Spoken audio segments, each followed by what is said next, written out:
Good morning, America. Today it's a cold 17 degrees outside, and here in the studio we have Constanza Coleta. Good morning. And myself. Out on assignment we have Tasca Gomet, Tasha Bowie, Abby Louie, and Irene Gomez. Last night, tensions built and new details emerged about Wounded Knee, and that's where we find our first reporter, Irene Gomez.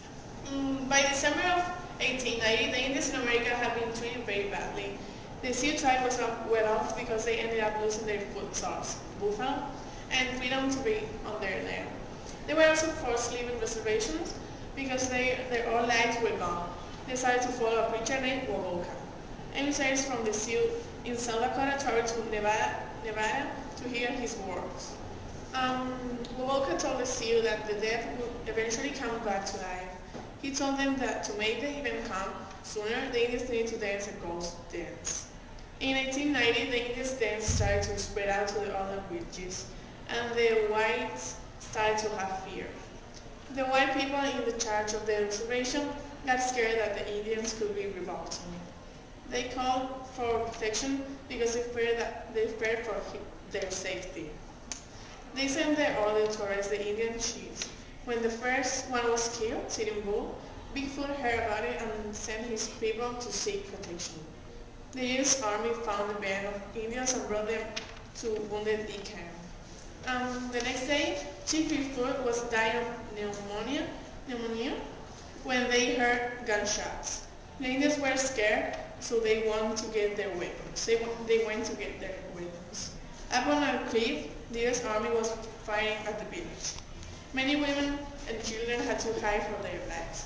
At the end of the shooting, 300 Sioux had been killed along with Bigfoot. Only 25 American soldiers were killed on the battle. This event in history is known as Wounded Knee Massacre and will be remembered forever. And now we go back to the studio, and Constanza is going to report about journalists. The Indian warrior Goyakla, or better known as Geronimo, managed to escape another time.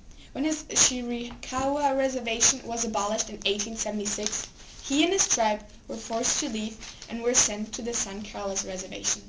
Already in 1881, Geronimo and his followers became disgusted by the conditions there. They made up a plan and escaped. They fled to the Sierra Madre mountain range in Mexico. The people living in this area started complaining about Indians that would raid their towns, and they didn't know what to do about it. The U.S. government was already looking for him and put one and one together. General George Crook and his regiment were sent down to Mexico to stop those raids. Finally, in 1883, Geronimo and his own little troop surrendered. They were sent back to the reservation. Because nothing was changing, Geronimo was getting more and more upset. Even though the security around the reservation was better this time, Geronimo and his followers played a trick on the man watching the entrance, and they escaped a second time. Instead of raids, General Crook and the group of Indian fighters had an about 1 year-long war. In the end, Crook's way of leading his regiment was successful. He and Geronimo made an agreement that Geronimo and his little troop would return to the reservation.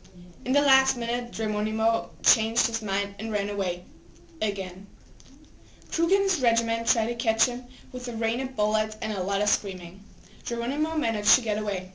This event makes a lot of people questioning whether Crook really is the right guy for his position. Today, in a conference, the Department of War decided to let General Nelson A. Miles take Crook's spot.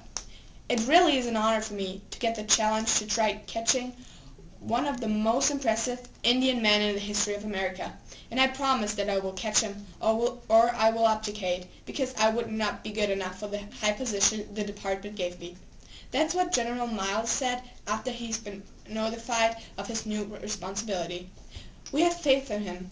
He will make a good job, so the War Department. This time, Geronimo won't get sent back to the reservation. He is going to be a prisoner of war in Fort Pickens in Pensacola, Florida. We're going to keep track and we'll inform you, ladies and gentlemen, as soon as we can about Geronimo's capture. And now, Tasca Gomet, the American Federation of Labor, or also known as the AFL, how it was formed, why it was founded, and what are its current issues. In the late 1800s, labor unions started forming because of bad working conditions. There were long days and weeks of working, and it was not okay with the workers. Factories were dangerous, dirty, and loud.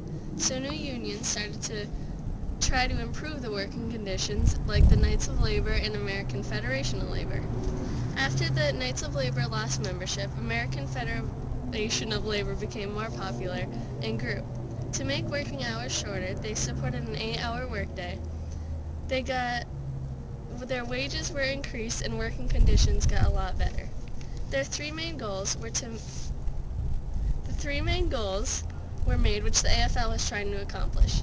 These were to convince companies to recognize unions, have closed shops, and an 8-hour workday. Samuel Gompers was the longest-running president of this union. He believed in using strikes in the AFL to accomplish tasks and fill their goals. People we can cut those part. People were not happy in the beginning about these labor unions because the officials paid themselves too much and often their meetings were secretive. So because of this, they wanted a new labor union, and the American Federation of Labor started losing their membership. This morning I met with 206 settlers. They got sick from moving out west. How can you get sick from moving out west, you might ask? Well, along their path, they found little kids selling contaminated creek water for 5 cents a cup. These little kids were just trying to make a profit, but as you can tell, it's gone horribly wrong. The reason they're moving out west is because recently the United States bought 2 million acres.